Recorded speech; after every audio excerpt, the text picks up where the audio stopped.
So how do I buy properties using RRSP money? This is a very good question, and I can tell you that there's many courses out there, and they charge thousands of dollars and teaching you how to do that. But I'm going to show you two basic ways that you can make money by investing in real estate by using RRSP money. Number one that's been used all the time is second mortgages. What second mortgages? And people know about this, but I'm just going to go a little deeper as to what sort of second mortgages are and what the safety, security, and the risks involved in it.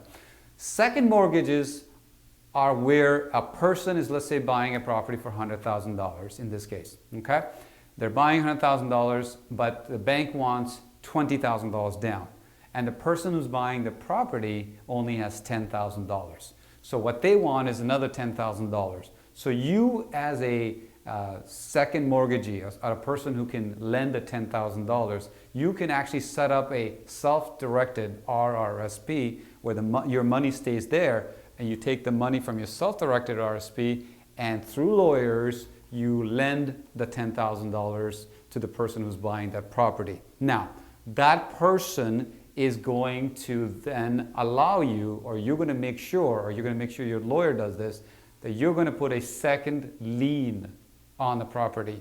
What that basically means is that they can never sell their property without paying you off. In this case, the bank gets paid first because they have a first lien, and then you get paid the second because you have a second lien, and then everybody else gets paid.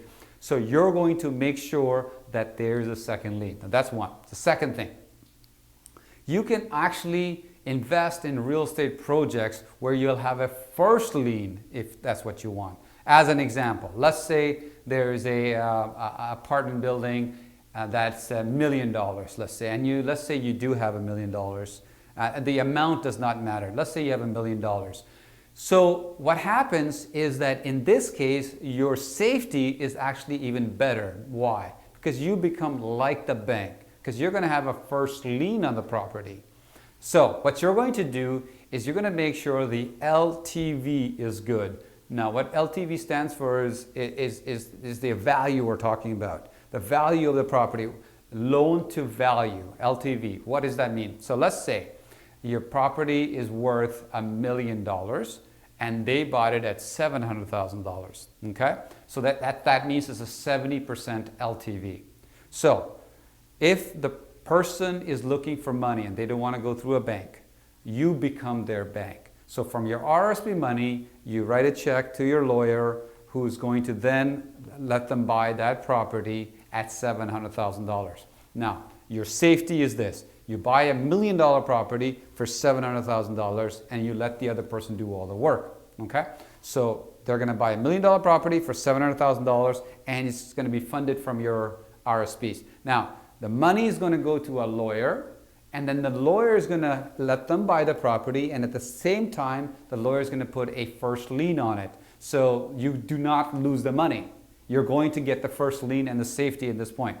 And at this point, basically they will do whatever they have to do, and maybe let's say they want to buy, fix, and flip. So they buy it, fix it, and flip it. When they flip it, let's say 3 months, 6 months, or whatever the time period is, they are going to then make sure as a first lien holder, they must pay you first. If they don't pay you, then obviously that property is worth more. So then you can do what the banks do. You're going to take their properties over to you. Of course, there's a process that you have to go through, but the fact is that there is a safety. There are other ways of doing it, but these are two main ways if you want to take advantage of investing in properties by using your RRSP money. Especially if you've been investing for the last 10 years and you saw that your negative returns of 2% on an average on most of the mutual funds for the last 10 years. So if you want to get something that is more safe, more secure, something that you could touch and see, this is the best way for you to do that. I wish you all the best and good luck. Thank you.